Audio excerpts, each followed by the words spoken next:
Sejam bem-vindas e bem-vindos à nossa primeira videoaula da disciplina Educação para as Relações Étnico-Raciais, do curso Educação Básica, Teoria e Prática. Eu sou a professora Samira Ramos, do Instituto Federal de Minas Gerais, e nessa aula a gente revisa e discute o capítulo Herer, Conceitos e Dispositivos para a Reeducação Racial. Porém, ela não substitui a leitura integral do material. Neste capítulo, os objetivos são apropriar-se dos conceitos fundamentais e dos dispositivos de educação para as relações étnico-raciais, bem como compreender a centralidade da educação básica no desmonte da estrutura racial social. Iniciamos nos perguntando por que estudar educação para as relações étnico-raciais em um curso sobre educação básica. Esta pergunta tem pelo menos duas respostas possíveis. A primeira é que as tensões raciais que ocorrem na sociedade, mais do que adentrar os muros da escola, elas construíram esses muros. Assim, quando inviabilizamos a questão racial na educação básica, estamos sustentando estruturas que já deveriam ter caído, pois por ser o nível de educação mais abrangente e presente na sociedade brasileira, tem um papel fundamental na formação do cidadão. A educação básica ela deve garantir a promoção da igualdade racial, sem o qual a vida e a plena fruição dos direitos sociais de grande parte da nossa comunidade escolar estão ameaçadas. A segunda resposta é que é nossa obrigação. Desde a Lei nº 12.796 de 2013, a consideração com a diversidade étnico-racial é um dos princípios da educação nacional, de acordo com a Lei de Diretrizes e Bases. E essa consideração precisa ocorrer conforme os dispositivos que prevêem um processo de reeducação das relações étnico-raciais, principalmente entre brancos, indígenas e negros no Brasil, em prol de um reconhecimento, valorização e afirmação de direitos. Essa primeira semana de atividades, então, é voltada para a compreensão de conceitos fundamentais na Herer e a apresentação de alguns dispositivos que devem fundamentar a nossa praxis pedagógica, em busca de uma educação em que as diferenças fenotípicas e culturais deixem de ser hierarquizadas, anulando o fenômeno que sustenta a opressão simbólica, cultural, econômica na relação entre os grupos étnicos. A Herer busca reconhecer a realidade a partir da sua dimensão racial. Observe que não estamos criando novas realidades, apenas trocando as lentes para enxergá-la. A partir do letramento racial e da investigação racializada, passamos a perceber que não existe democracia racial no Brasil e que os discursos que outrora ignoraram as tensões pungentes em nossa sociedade, afirmando que os grupos raciais conviviam harmoniosamente, tinham como principal objetivo o silenciamento dessas tensões e a manutenção do poder de grupos hegemônicos, causando a permanência de várias formas de opressão e de discriminação. Por isso, chamamos de mito da democracia racial. É importante observar, porém, que as obras do Sérgio Buarque de Holanda e do Gilberto Freire, muito usadas para validar ou para criticar esse conceito, não afirmam que existe democracia racial no Brasil. São algumas leituras interpretativas e críticas da obra que justificaram a integração como democrática, enquanto a realidade aparelhava as relações de subordinação e de poder de forma desvantajosa para negros e indígenas, sem equiparação de direitos, de oportunidades ou de poder entre os grupos raciais. Não há democracia assim. Para uma real democracia, então, é fundamental a equiparação racial. E, no entanto, a balança ainda está muito desregulada. Em um país majoritariamente negro, de acordo com o último censo, temos a dominação econômica, política e cultural centralizada nas populações brancas. Cabe, então, ao Estado construir políticas de equidade para garantir que todas as pessoas tenham as mesmas oportunidades e direitos. A educação, então, como instituição social e todos os seus profissionais precisam assumir este compromisso com a democracia e com a justiça. Assim, a Herer é uma discussão que envolve todos os atores sociais, independentemente da sua cor ou pertencimento a um grupo minoritário. Todos nós temos lugar de fala na Herer, não usando a autorização discursiva para silenciar ou negligenciar o tema, lógico. Entre os conceitos discutidos, apresentamos e diferenciamos o preconceito, a discriminação e o racismo, de acordo com a definição do Silvio de Almeida na obra Racismo Estrutural. O preconceito racial seria, então, um juízo baseado em estereótipos, ou seja, quando acreditamos que a moral, as habilidades cognitivas, habilidades físicas ou comportamento de alguém são determinados por suas características fenotípicas e culturais. Desde achar que uma pessoa asiática será boa em matemática, até acreditar que um homem negro andando na rua é suspeito. Já a discriminação racial depende de quem discrimine, tenha alguma forma de poder para alegar um tratamento diferenciado a membros de grupos racialmente identificados, atribuindo ao indivíduo ou ao grupo vantagens ou desvantagens raciais. Esse poder pode ser macro, como o do Estado, ou micro, como um atendente que expulsa uma criança indígena de uma padaria. O racismo, por sua vez, é uma forma sistemática de discriminação, que tem a raça como fundamento e que se manifesta por meio de práticas conscientes ou inconscientes, e que culminam em desvantagens ou privilégios para os indivíduos, a depender do grupo racial ao qual pertençam. No texto, usamos como exemplo a pesquisa de Leal, em que as mulheres negras no Brasil recebem sistematicamente menos anestesia local durante o parto do que as mulheres brancas, mesmo não havendo um dispositivo médico ou legal que determine isso. Assim, nós temos um preconceito, a ideia de que a mulher negra sente menos dor, fundamentando o racismo obstétrico no Brasil. Nesse caso, o prejuízo das mulheres negras, porém, não significa benefício para as mulheres brancas.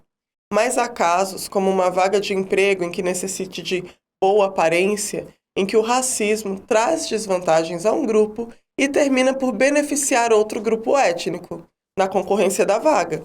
Nessa aula, nós também diferenciamos cor, raça e etnia. Usamos como referência a classificação racial do IBGE, e nessa classificação, a gente tem 5 categorias. A primeira é a amarela, que é formada pelos asiáticos e os seus descendentes. A branca, a indígena e a parda ou preta, não a negra no IBGE. O termo negro é uma escolha de ordem política dos movimentos negros. Eles ressignificaram essa palavra no século XX, que era usada de forma pejorativa, para reunir as pessoas pretas e pardas em uma só categoria político-social, considerando que no Brasil ocorre o racismo de marca, que é aquele racismo baseado no fenotipo, não na origem e na ascendência. Logo, no Brasil, você não vai sofrer racismo porque a sua avó era negra, como ocorre nos Estados Unidos. Mas se a sua cor de pele, a textura do seu cabelo, o formato do seu nariz, a sua boca, a sua cabeça, marcarem esse fenotipo. A categoria negro, então, ela vai reunir pessoas pretas e pardas. A cor é preto e pardo, certo? E essas diferenças fenotípicas, culturais, por sua vez, elas são hierarquizadas em uma sociedade racista. Por isso, o termo étnico nos é de interesse. A etnia, de acordo com Munanga, é um conjunto de indivíduos que, histórica ou mitologicamente, têm um ancestral comum, têm uma língua em comum, ou mesmo uma religião, ou mesmo cosmovisão, uma mesma cultura e moram geograficamente no mesmo território. Apesar de não ser um termo para definir as questões raciais no Brasil, pois nenhuma das nossas populações é constituída somente por uma etnia, nem mesmo a branca. E o termo ele nos ajuda a entender o etnocentrismo. No Brasil, assim como em todos os territórios que foram colonizados, a etnia dos colonizadores, ou aqueles mais se aproximam, se torna hegemônica, privilegiando assim aqui as populações brancas. Por isso, nas relações raciais do Brasil, quanto mais próximo ao fenotipo da população branca você estiver, menos você vai sofrer preconceito. É o que nós chamamos de pigmentocracia. E como pessoa branca, independentemente da sua consciência ou vontade sobre isso, você irá receber alguns privilégios. Essa palavra costuma trazer algumas negações imediatas. Mas quando nós falamos de privilégios brancos, estamos tratando o que a McIntosh chamou de liberdade de ação confiante. Na escola, a população branca tem algumas delas. A certeza que os seus filhos vão receber materiais curriculares no qual a existência da raça deles é atestada, não somente como escravo, mas que é atestada como ser humano. Que nas discussões sobre identidade nacional, de civilização, vai receber referência de pessoas da sua cor, vai saber a importância de pessoas da sua cor na história do país. de que não precisa se sentir desculpada por desconhecer a cultura ou a língua de outros povos, que ela pode falar o nome da sua entidade religiosa sem sofrer um preconceito. O estudo da branquitude nos parece tão estranho porque é uma compreensão tácita de que a neutralidade do branco como um grupo racial, ao mesmo tempo em que simbólica, econômica e socialmente este seja um grupo favorecido. Assim, não é incomum acharem que as relações étnico-raciais devem ser discutidas apenas por não brancos, ou acharem que a herê deve ser abordada apenas no mês da consciência negra. Para Edith Pisa, a identidade racial branca é lida como uma identidade neutra, assim como uma porta de vidro que é tão polida que parece que não tem nada no lugar, porém, quando a gente bate contra ela, traz um grande impacto. Cida Bento, por sua vez, afirma que há um pacto narcísico da branquitude, com o qual a branquitude sustenta e mantém o privilégio racial.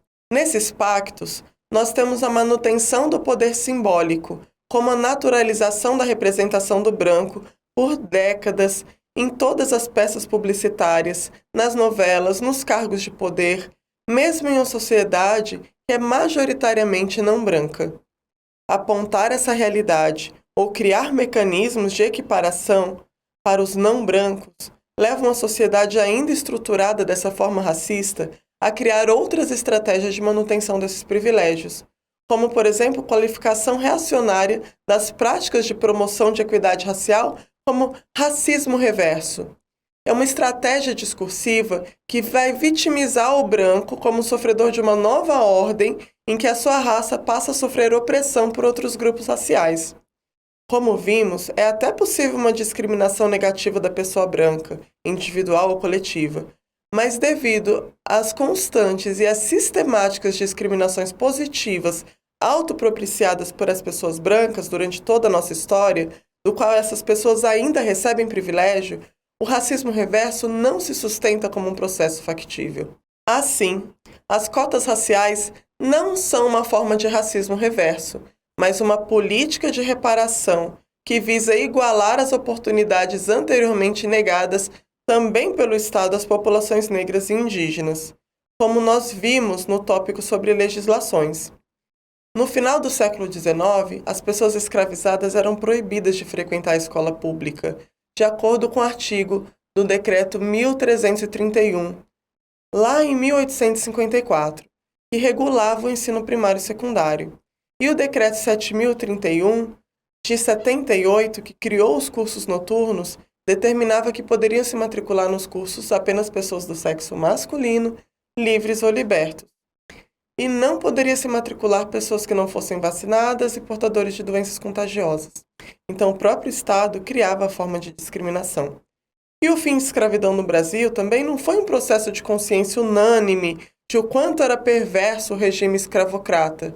Muitos setores que desejavam a abolição o faziam mais em nome de um desenvolvimento econômico, de achar que era muito caro manter os escravos, do que o interesse por uma reforma social.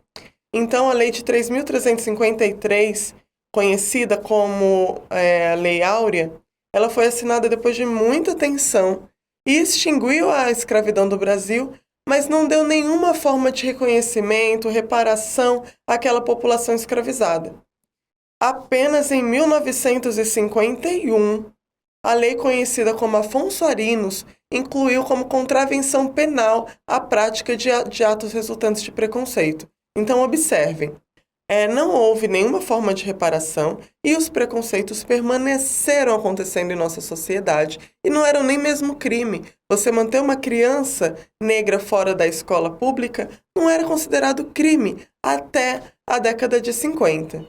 Assim, depois de um longo período de silêncio estatal e muita luta social, como nós veremos na próxima aula, foram as convenções número 169, a OIT sobre os povos indígenas e tribais, e a terceira Conferência Mundial contra o Racismo, a Discriminação Racial, Xenofobia e Formas Correlatas de Intolerância, promovida pela ONU, na qual foi adotada a Declaração do Programa de Ação de Durban, que pressionaram os estados a ratificar as exigências que os movimentos negros e indígenas vinham fazendo e ampliar o diálogo entre a sociedade civil e o Estado, também ampliando as políticas antidiscriminatórias e criando medidas especiais voltadas a esses grupos discriminados. Essas medidas especiais ou positivas também são chamadas das ações afirmativas, e elas garantem o que chamamos de uma discriminação positiva, através de políticas públicas na qual o Estado busca prevenir e reparar as discriminações negativas, muitas delas perpetuadas por ele mesmo, como nós vimos naqueles decretos.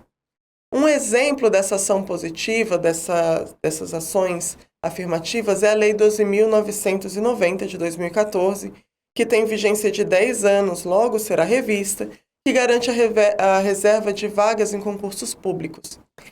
Entre as ações iniciais em resposta ao Programa de Ação de Durban, nós temos, em 2003, a criação da Secretaria Nacional de Políticas de Promoção da Igualdade Racial e a promulgação da Lei 10.639, que é uma legislação fundamental, pois ela marca a primeira transformação na educação após a Conferência de Durban, ao incluir no currículo oficial da rede de ensino a obrigatoriedade da temática de História e Cultura Afro-Brasileira. E também nós temos a Lei 11.645, que passa a figurar em função de alterar esses mesmos artigos da LDB para a inclusão da história e cultura indígena. Conforme a gente pode conferir na lei, apesar das áreas de literatura, arte e história serem especialmente convocadas a trabalhar com esses conteúdos, a legislação determina que a cultura e a história dos povos indígenas brasileiros seja ministrada no âmbito de todo o currículo escolar. Assim, não deve ser restrito apenas às disciplinas das áreas de linguagens ou ciências humanas, mas a todas as áreas do conhecimento. Além destes, o material apresenta também dispositivos fundamentais para serem lidos integralmente, como o Plano Nacional para a Implementação das Diretrizes Curriculares Nacionais para a Educação das Relações Étnico-Raciais e para o Ensino de História e Cultura Afro-Brasileira e Africana, 2004, e documentos que nos auxiliam em nossa praxis ao trazerem o histórico e as interpretações do Conselho Nacional de Educação sobre temas como os limites do material pedagógico. Além disso, nós indicamos também no material a leitura e para o conhecimento de políticas específicas para a educação escolar indígena, diferente de educação indígena, e a educação escolar quilombola, ambas modalidades do ensino básico. Encerramos aqui a nossa aula. Espero que tenham reafirmado e compreendido a importância do seu papel como profissional na educação para as relações étnico-raciais e aprendido ou se interessado mais em pesquisar sobre essas temáticas tão caras à nossa sociedade. Nós nos encontramos na próxima aula.